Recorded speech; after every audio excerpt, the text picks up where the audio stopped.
The Galactic Senate convened under the light of 3 suns, its chamber a mosaic of ancient marble, platinum wiring, and a pulsing neural cloud that translated every language in real time. 67 species sat in tiers, draped in ceremonial armor, cloaks, or scaled flesh, and each spoke in tones that dripped superiority. The topic was Earth. A footnote, they called it. An erratic class, 2 warlike species recently admitted to the Outer Colonies Accord, an admission most regretted before the ink was dry. Their application had been a bureaucratic fluke, pushed through during a session in which 5 council members were under the influence of synthetic tranquility moss and 1 mistook Terran for Tyrannu, a respected race of interstellar cartographers. They breed fast, burn their own atmosphere, and carry projectile weapons like it's still the age of shrapnel, hissed Chancellor Varrowan of the Gyrak Empire, his frilled jaw clicking in contempt. They do not fear death. That makes them dangerous. That makes them stupid, corrected High Executive Branath of the Zaraxi Enclave. Their cognitive structure is based on emotional impulse. They are irrational, unfit for prolonged conflict. And yet, a smaller voice said from the shadows, they haven't lost one engagement. The hall went quiet. The data feeds didn't lie. Skirmishes on the rim, small outposts, border disruptions, where the Empire had expected Terran withdrawal, they met resistance. Stubborn, suicidal resistance. No coordination. No declarations. Just humans, crouched behind sandbags, breathing heavily, eyes narrowed, firing bullets through the silence. The consensus was clear. The human threat must be neutralized. But how to explain that to a population raised on control, on predictability, on warfare that followed ritual? The Senate voted to dispatch a full Imperial battalion to the Terran-held outpost of Baku Station. Not to negotiate. To remind them of scale. The mission briefing referred to it as a psychological enforcement exercise. The humans never replied to the communique. They didn't send an envoy. No reply codes. Not even a threat. Just 6 words, bounced off a stolen satellite and relayed by an abandoned trading drone. We didn't start this war. We won't run from it either. Captain Elias Cross heard about the message secondhand, sitting on a rusted oil drum in the back of a makeshift bunker carved into the red dirt of Baku's southern cliffs. He stirred his coffee with the same dull blade he used to fix fuse boxes and crack open field rations. His face was cut from lean patience, scars in all the usual places, crow's feet from too many nights without rest, a lopsided mouth that rarely smiled unless someone deserved a well-placed insult. His second-in-command, Warrant Officer Reva Harrow, ducked into the bunker and removed her helmet, her face streaked with sweat and carbon dust. "They're coming," she said simply. Cross nodded, took a slow sip. Took their sweet time. "We're outnumbered 20-1. Wouldn't be a fair fight otherwise." She leaned against the wall, half laughing. "You think we're going to win?" Cross looked up, eyes steady as the northern stars. "No. But we'll make them regret showing up." The outpost was nothing more than a scattering of prefab structures surrounded by hills, broken roads, and jagged canyons. The Empire expected to land, issue a demand, and watch humans grovel. Instead, the Imperials were greeted with open fire, small arms at first, then explosive traps laid with mechanical cunning and duct tape. An Imperial lieutenant attempted a forward push. His troops were greeted by a choir of human soldiers singing a song about whiskey and someone named Uncle Joe while launching grenades in perfect sync with the chorus. Drones reported humans cooking over open flames. One scout noted a soldier laughing while bleeding from the shoulder, calmly telling his friend to patch it after the next volley. They were supposed to surrender.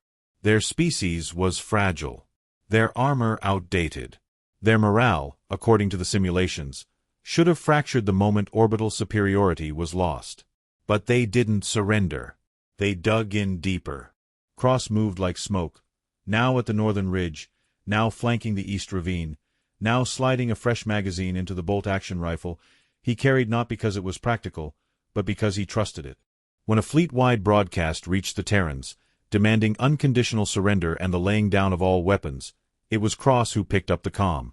"This is Captain Elias Cross of the Terran Colonial Guard," he said, voice calm, no static. "We're in the middle of dinner, so if you could delay your occupation a few hours, That'd be mighty decent of you. The reply came sharp and cold. This is Commander Shaluan of the Galactic Enforcement Legion. Do you humans not fear war? Cross scratched his chin. We've lived with it long enough to give it a nickname.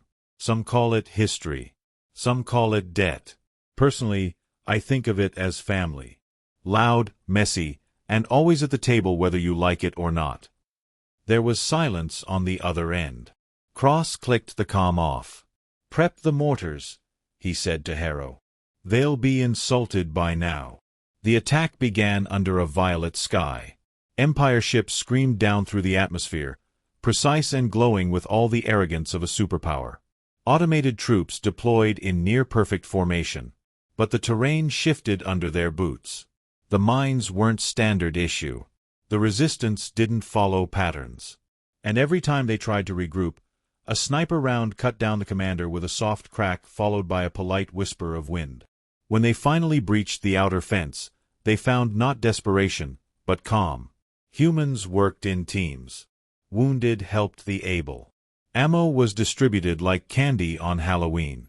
A soldier without a leg was propped against a wall with a smile and a flamethrower, muttering, "One more barbecue, boys."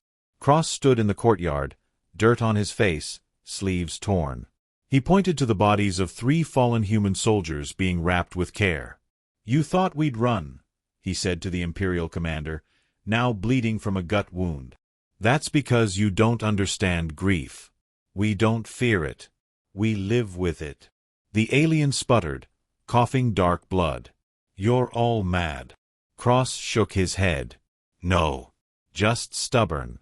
There's a difference." The commander died before replying. When orbital sensors picked up the destruction of 3 out of 5 support units and a complete communications blackout from ground forces, the Empire paused. It wasn't a loss. Not tactically. But something far more dangerous had occurred. They had miscalculated. Humans, it turned out, weren't just resilient. They were comfortable with war. They didn't flinch from pain. They absorbed it. They told stories about it, passed it down, made songs and medals and bedtime warnings out of it. And worst of all, they didn't rely on winning to keep fighting. By dawn, the outpost still stood. Harrows leaned against the parapet, her arm in a sling. "They'll be back." "They always come back," Cross replied. "That's the pattern." She studied him for a long moment. "What happens when they send everything?" "We'll dig deeper." "And when that fails?" He looked out at the horizon. Smoke rose like fingers. Somewhere, a rooster crowed, someone's pet, loose among the chaos. "Then we make sure they remember us." The signal beacon activated as the sun crested over the ridge. Cross transmitted a single line of code back to Earth High Command. Not a call for reinforcements. Not a plea for extraction. Just 3 words, translated across 40 languages and relayed into the galactic net. "We are awake." The war had begun. But this time, it was the Empire that wasn't ready. The interrogation room was clean, almost disturbingly so. The walls pulsed with soft blue light, designed to reduce aggression in most known species. There were no restraints, no chains, no electric fields humming ominously in the floor. The Galactic Empire had refined the art of coercion to a science, believing fear need not be loud to be effective. Sergeant Tessa Rourke sat on the metal bench with her hands folded politely in her lap. Her Terran fatigues were dusty, torn at the shoulder, but her expression was composed. She looked less like a prisoner of war and more like a woman waiting for a train. Across the table sat interrogator Zaire VA, a Cephalian intelligence agent whose species resembled an octopus sculpted from obsidian and regret. Zaire VA had been trained on 7 levels of psychological manipulation. He had broken minds that communicated in fractal wavelengths. He had dismantled planetary insurrections with nothing more than a whisper and a blinking eye. He had never interviewed a human. "This is not a cage," he said in flawless Terran English, his translator fluidly mimicking a neutral baritone. "You may speak freely. We are not here to torture." "Lucky me," Tessa replied. "I charge overtime for that." Zaire stared with unblinking yellow eyes. "You do not seem afraid." Tessa tilted her head. I am. You don't act like it. She shrugged. That's the thing about fear. It's not a switch. It's a fire. Sometimes it warms you. Sometimes it burns. HFY processed the metaphor for a moment before changing tactic. We've reviewed your dossier. You were part of the Earth-Mars stabilization campaign. You lost your entire unit in the Cerberus Pass ambush. Yes. You continued to fight for 3 days after that, alone, with no resupply. Technically, I had one half-empty protein bar and a canteen filled with snowmelt. You killed 32 enemy combatants. Only 29. The other 3 tripped over their own explosives. HFY paused. Why didn't you surrender? Because I wasn't finished. There was no boast in her voice. No venom.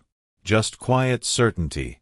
He leaned forward, his tendrils curling thoughtfully. Explain it to me, human. What is it about your kind?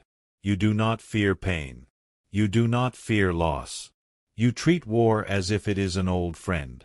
Tessa looked at him, eyes unreadable. That's because it is.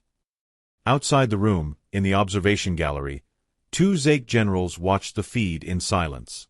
This is not normal, one said. The other simply shook her head. They call it trauma. But they wear it like armor. High above the interrogation deck, in the command tower of the Imperial Dreadnought Vigilant Ascension, the latest battle reports were being compiled. The Terran resistance on the rim was no longer classified as a minor irregularity. Now it was labeled prolonged asymmetric engagement with psychologically deviant opponents. A full reclassification of Terran combat behavior was underway. One entry from the intelligence branch read, human soldiers exhibit contradictory behaviors under pressure. They crack jokes while wounded, express affection during bombardment, and grieve their dead in real time. They are both irrational and unbreakable. We suspect a cultural acceptance of suffering that defies standard fear conditioning. The problem wasn't their technology. It wasn't their tactics. It was their mindset. They expected pain. They had trained for it, bled for it, normalized it. It wasn't a deterrent. It was a curriculum. Captain Elias Cross was reminded of that every time he looked into the eyes of his squad. They were camped now in the skeletal ruins of a satellite relay station, under constant sky scans from Imperial Recon. The walls had been sheared by energy blasts. The air stank of ozone and melted carbon. But the humans made do. Private Anand was propped against a half-crushed terminal, humming tunelessly while Harrow stitched the wound in his leg with a needle salvaged from a ration pack. Could use some anesthetic, Anand grunted. We're out, Harrow replied, not stopping. I'd settle for a lullaby. I only know hymns about the end of the world. Fitting. Cross walked past, checking their perimeter beacons. How's the leg? Still attached. Then you're winning. That night, they took shifts sleeping. The cold bit at their bones. The fire was tiny, a hiss of orange light beneath scrap metal. Anand leaned in and whispered, Why don't they just leave us alone? Because we make them uncomfortable, Harrow said. Good. The next day, they encountered the convoy. A group of civilian evacuees, mostly children and elderly, caught between 2 Imperial patrols. The convoy had no armor, no weapons, just 2 rusted flatbeds and a half-functional wheeled crawler. Cross and his team surrounded them like a storm wall. Why didn't you hide? Harrow asked a woman carrying an infant. She looked at her with bloodshot eyes. We tried. But the snowdrifts covered the satellite beacon. Cross knelt beside a teenage girl whose hands were cracked and raw. What's your name? Mira. Are you afraid, Mira? The girl looked at him, blinked once, and said, Not if you are. He reached into his jacket and gave her a chocolate bar. I'm terrified. But I'm good at hiding it. Later, as they escorted the convoy through a canyon pass, the Empire dropped a seismic charge ahead. The blast threw vehicles sideways and shattered a section of cliff. Dust hung in the air like smoke. Cross rose from the rubble, coughing. His ears rang. But he saw Mira still clutching the chocolate bar. Alive. That was enough. He radioed for Harrow. Reroute them east. There's a ravine they can use. It's narrow. Exposed. So are we. They pushed through. The following morning, an Imperial analyst watched the drone footage, baffled. The humans had been flanked. Their commanding officer knew this. And yet, he chose to escort the civilians rather than retreat. Why? The analyst asked aloud. No one answered. Because there wasn't a military reason. There was a human one.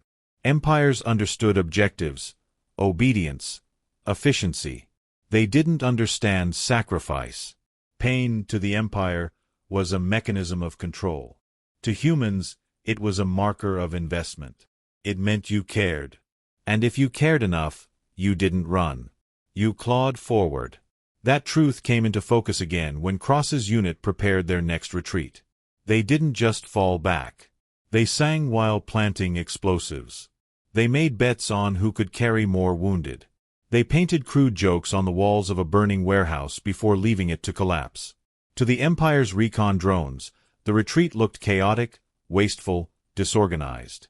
It wasn't. It was deliberate, beautifully inefficient. Because humans weren't trying to impress a computer. They were writing grief in graffiti, carving memory into stone. And they would not go quietly. High Command ordered one final push to break morale. A psychological operation, override civilian broadcasts, show Earth cities burning, loop messages of hopelessness. They hacked an old Martian transmission relay and broadcast the imagery. It played twice. Then it cut. Replaced by a single live feed image. Sergeant Tessa Rourke, seated in her cell, smiling. She leaned toward the camera and said, "If you think we didn't know how this would go, you really haven't done your homework."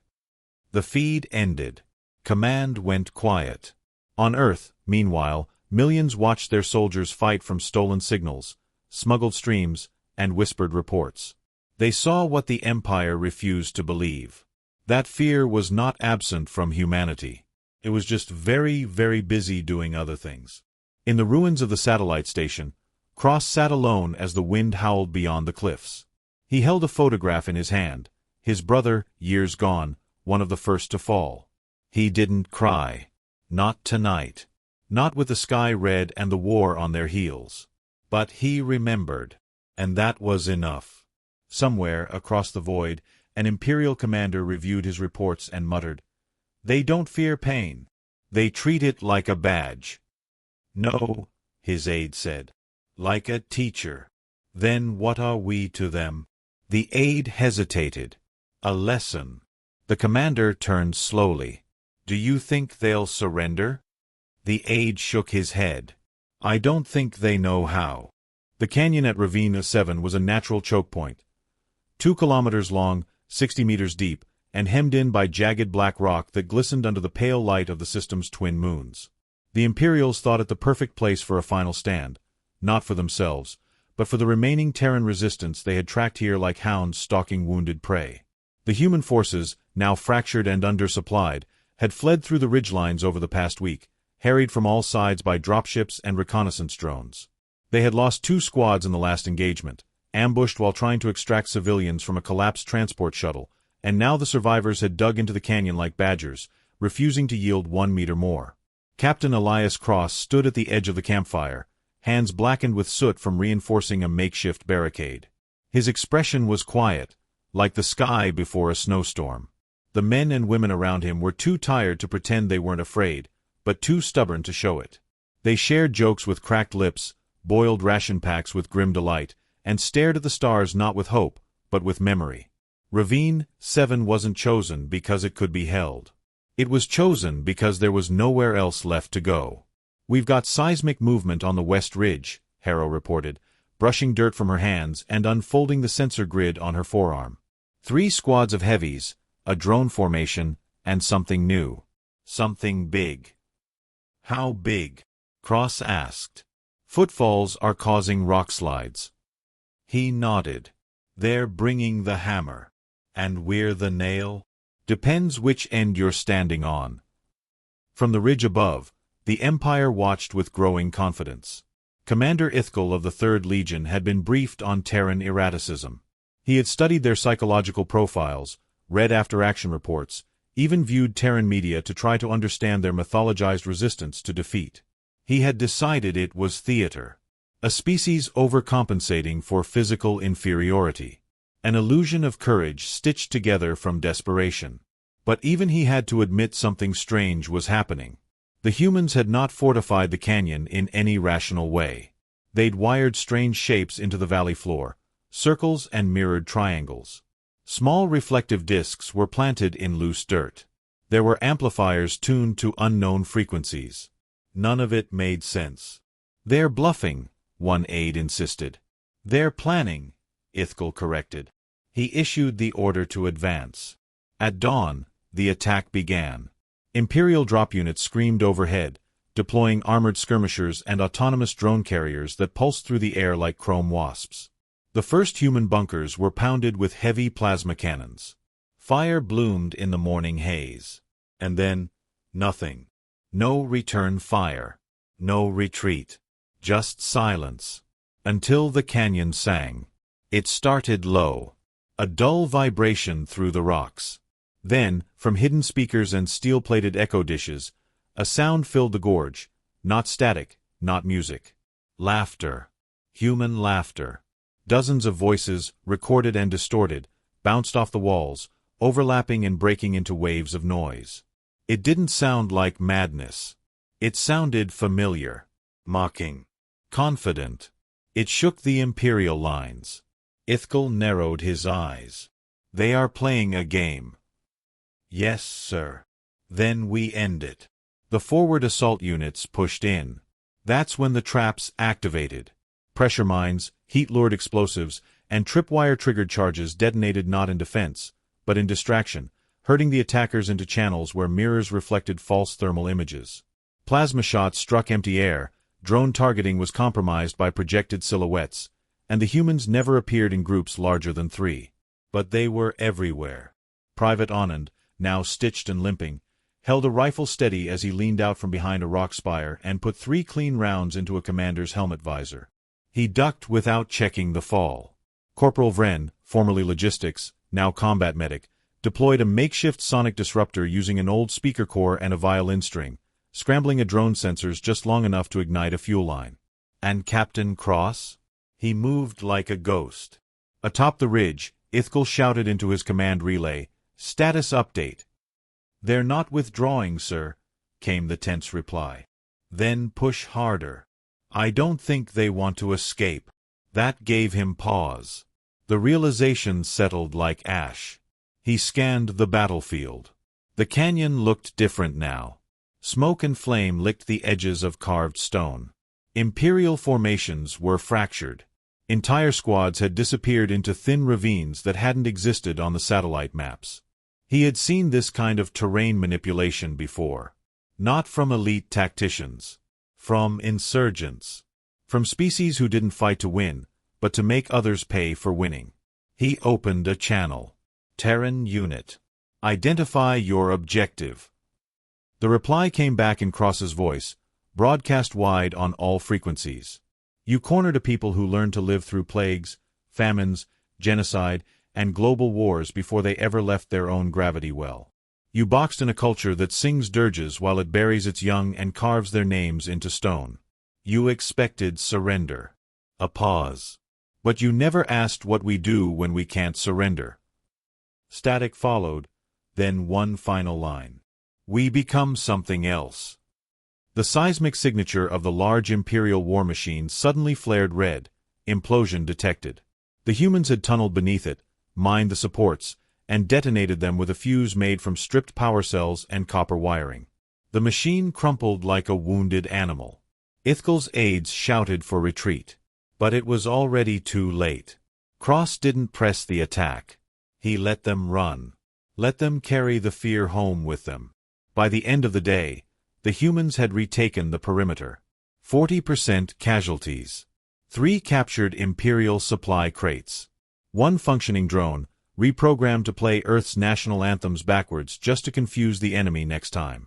They sat around the fire that night, what was left of them. "You really think they'll try again?" Anand asked, nursing a cracked rib. Harrow looked up at the stars. "They're too proud not to." Cross didn't answer. He was staring into the flames, a blank piece of metal in his hands, what remained of the Imperial commander's insignia. He wasn't gloating. He was thinking. "We didn't win," he finally said. "No," Harrow agreed. "But we taught them something." "Like what?" "That when you corner a human, you bleed." In orbit, the Imperial War Council reviewed the failure. The footage. The psychological profile updates. The reports of soldiers abandoning posts, claiming they'd seen humans walking through fire, singing lullabies. One young senator stood and whispered the question no one wanted to hear. "Are we sure they're a primitive species?" The room did not answer. Instead, the High Strategist added a line to the central dossier on Terran warfare. "Do not pursue them into confined spaces. Do not expect logic when pride is wounded. Do not assume they seek survival. Sometimes, they seek memory."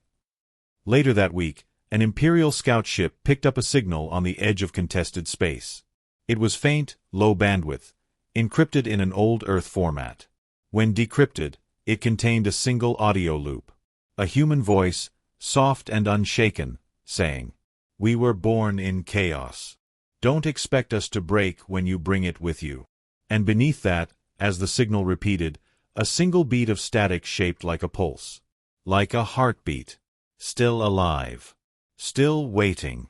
The war was no longer about numbers or maps. It had become something else. And deep in the shadows of a canyon filled with bones and blackened rock, the world learned that cornering a human did not produce surrender. It produced resistance sharpened to a blade. The ridge called Broken was nothing more than a long scar of basalt rising from the desert, yet every sensor sweep painted it as the last defensible line between the Empire's advancing armor columns and the inland settlements that still sheltered tens of thousands of Terran refugees. Dawn was pale pink when Captain Elias Cross climbed the fractured escarpment and counted the lights of approaching walkers flickering on the horizon like embers blown close by a hard wind. The air smelled of ozone and cracked stone, every breath tasted of unfinished business. Below him the remnants of 3 companies scraped their boots against frost-brittle soil while dawn's glare bled over the barrels of patched-together rail rifles. Private Anand, still limping from the wound that never quite closed, passed along extra chargers with the quiet focus of a man handing out hymnals before a funeral.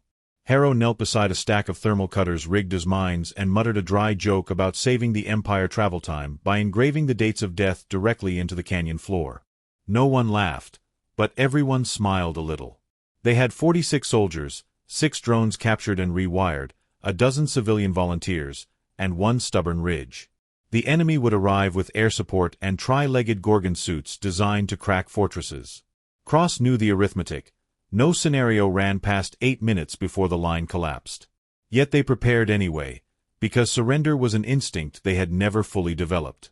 By first light, the Imperial artillery opened with low-orbit lance strikes that boiled sand into green glass. Shockwaves hammered Broken Ridge like fists on a door, and every blast hurled curls of molten debris skyward. Humans ducked, cursed, and resumed tightening straps. When the walkers finally stepped into range, Cross keyed the external comm channel the Empire used for psychological operations and spoke in a voice that sounded conversational, almost apologetic. "This is Captain Cross of the Terran Colonial Guard. Your math is right. We are outnumbered, undersupplied, and already annoyed. We intend to advance anyway. Thought you deserved a heads up." Across open frequencies came laughter. Alien, metallic, smug. An Imperial operator responded that surrender protocols remained available if Earthmen wished to preserve their famously fragile biology. Cross answered by ordering every speaker rig on the ridge to broadcast a single song, an old Earth ballad about coal miners who kept digging while the mountains shook around them. The lyrics wove through static and artillery shriek, turning the sky into a cracked cathedral echoing stubborn melody. Then the humans rose from their trenches and advanced downhill. They did not charge in a straight line. They zigzagged, darted, vanished behind thermal mirages they had projected with scavenged coolant units. Whenever a walker adjusted targeting, A drone hacked by Harrow's team piped a child's laughter through the cockpit speakers, forcing the pilot to mute sensors for half a second. Half a second was enough. Rail rounds punched actuator joints. Shaped charges carved titanium ankles. The first walker toppled into a crater, and its own plasma core vented upward like a funeral pyre bright enough to cast shadows on the moon. Yet the second wave pressed closer. Plasma scythes burned trenches into the flank of the ridge and left 6 Terrans ash-white and silent. Cross felt each loss like a nail driven through skin, but his stride never broke. Fear blistered in his chest, a living thing desperate to crawl into his throat, and he kept it leashed by naming every fallen comrade in his mind, 1 syllable per heartbeat. Harrow sprinted past him, dragging a cable linked to 3 chain charges, shouting that she needed 11 seconds of cover fire. Anand emptied 2 magazines, buying her 12. Imperial command channels crackled with frustration. Reports of human units appearing where scans insisted there were none, of fighters refusing painkillers so their reflexes stayed sharp, of songs continuing even when the vocalists were confirmed dead. Commander Ithkal, reinstated after Ravine, 7 under watchful supervision, sent a priority query to Central. What do these creatures want? The answer arrived delayed and unhelpful. Determine objectives by live capture. Ithkal stared at the directive, then at the chaos below, and realized his orders were less plan than confession. The Empire had no idea how to cage something that kept breaking its own limits. 7 minutes into the engagement, the ridge line fractured as predicted. But instead of falling back, the Terrans pivoted and pressed into the gap, turning collapse into a spear point aimed straight at the command walkers. Cross walked at the tip, muzzle steady, voice hoarse from shouting coordinates. Every step felt like trying to breathe inside a furnace. He was terrified, of dying here, of living past his friends, of failing the civilians still evacuating 80 kilometers away. But terror had always been a companion he understood. He carried it as armor and let it sharpen every decision. When the spear broke through a curtain of plasma fog, Cross saw the primary Imperial relay array perched on a mobile tower. If that array stayed intact, orbital strikes would follow, and Broken Ridge would truly earn its name. He keyed his mic. Harrow, need that tower quiet. Half the cutters are slag. Then bring the loud ones. She laughed, a raw, exhilarated bark, and dashed forward with 3 volunteers hardy enough to haul the glowing devices. They crossed open ground under withering fire, and 2 fell, but the third slammed the cutter against the relay's base and triggered overload. Electricity arced blue-white, the tower spun sparks, and sudden silence swallowed Imperial comms. Across channels once filled with tactical data, static bloomed. Cross seized the moment. He patched his personal transmitter into the nearest intact broadcast node, took a breath full of dust, and spoke not to the enemy commanders but to every receiver within range. Imperial, Terran, civilian, distant merchant vessel. You're wondering if humans are fearless, he began. We're not. We are the sum of every ancestor who felt the spear coming and stood anyway because someone else needed the seconds bought by their spine. Fear walks with us, sits beside us, sleeps in our beds, and still we rise. Not fearless, just human. The words rode radio waves into the stratosphere and beyond.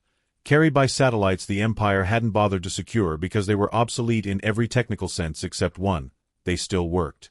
On a listening station 3 systems away, a cadet fresh from academy training replayed the speech twice and shivered despite environmental controls. Back on Broken Ridge, the Imperial front faltered.